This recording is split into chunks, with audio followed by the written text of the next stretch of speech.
আমাদের সাভার দলিল লেখক কল্যাণ সমিতি নির্বাচন 2026 আমরা দীর্ঘ 15 থেকে 16 বছর হয় প্রায় কোনো নির্বাচন হয় নাই। এবং এই আমাদের যে নির্বাচন হচ্ছে খুব উৎসবমুখর নির্বাচন হচ্ছে। প্রার্থীরা প্রত্যেক দলিল লেখকের ঘরে ঘরে যাচ্ছে, তাদের ভোট প্রার্থনা করছে। আমি চাই নির্বাচনের দিন এ পর্যন্ত আমাদের কোনো সমস্যা নেই, কেউর সাথে কোনো ক্লেশ বা কথা কাটাকাটি কোনো ঝগড়াঝাটির মতো কোনো কিছুর উদ্ভব হয় নাই। আমি চাই যে একটা সাধারণ ভোটার হিসেবে, সাধারণ সদস্য হিসেবে আমাদের নির্বাচনের দিন যেন নির্বাচন সুষ্ঠু ও সুন্দর হয় সেই কামনা করি।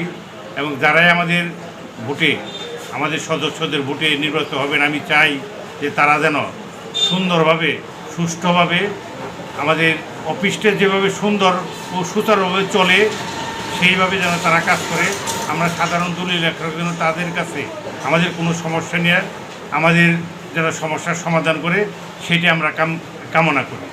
আচ্ছা, তাদের নিষ্ঠার দরুন আমাদেরকে একটা সুন্দর কমিটি উপহার দিবে, এইটাই আমাদের কাম্য। আচ্ছা, আপনাদের আরও পাওয়ার কিছু আছে কিনা? আপনাদের তো এই যে কার্যালয়ের অফিস নাই, স্বচ্ছ ভবন হওয়ার কথা এ পর্যন্ত কোনো কিছুই নেই। কার্যালয়ের অফিস এটা তো জাস্ট আমাদের এটা আমরা অনেক আগেই বলেছি যে কার্যালয়ের অফিসটা আমাদের যে রেস্ট অফিসটা এটা আসলে অনেক আগে জনের জন্য হয়ে গেছে।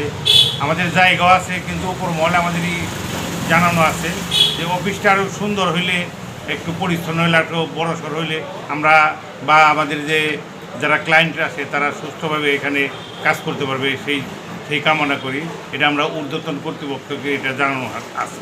আচ্ছা, এই যে যারা নির্বাচিত হবে তাদের কোনো দায়িত্ব পালন করবে কিনা এই সম্পর্কে? তাদের দায়িত্ব তারা আছে ঊর্ধ্বতন কর্মকর্তাদের সাথে, বা আমাদের যারা ডিস্ট্রিক্ট লেভেল, জেলা লেভেল যারা আমাদের দলিল কল্যাণ সমিতির আছে, সংগঠনটা আছে, তাদেরকে জানাবে।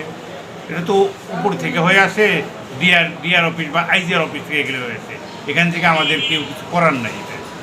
আচ্ছা, সুউচ্চ ভবন হলে আপনাদের উপকার হবে কিনা? এটা অবশ্যই হবে, অবশ্যই হবে। এবং এখানে যারা আমাদের ক্লায়েন্ট আছে তারাও তো একটু নিরাপদ এবং স্বাচ্ছন্দ্যভাবে এখানে তারা এসে দলিলটা সাবমিট করতে পারবে।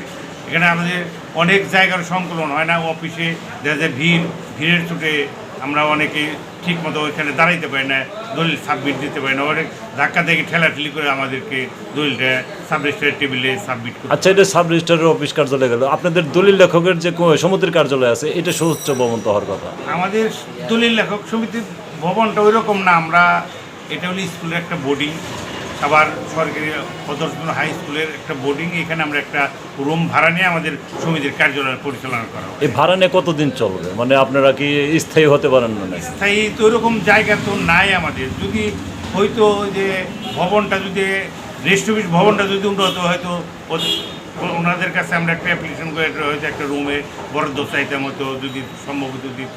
আচ্ছা, একটা সুউচ্চ ভবন হলে তো আপনাদের সমিতির সদস্য যতজন আছে সকলে তো একত্রিত হতে পারতেন এবং কি বসতে পারতেন। ভাড়া তো আপনার লাগতো না। আপনাদের দাবি কতটুকু যুক্তিগত? মেইনটেনেন্স যা খরচ আছে হয়তো দিতাম আমরা, অসুবিধা ছিল না আমাদের।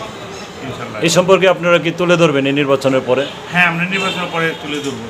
আমাদের যখন মিটিং করি এখানে আমরা এনলিস্টেড, মানে আমরা একদম ভোটার হলো 270 জন। 70 জন তো আমাদের যে নির্বাচন, আমাদের যে সমিতির অফিস ওইটার মধ্যে আমাদের 50 থেকে 60 জনের সংকলন, এর বেশি আমরা বসতে পারি না, যেহেতু অনেকে দাঁড়িয়ে থাকতে পারি।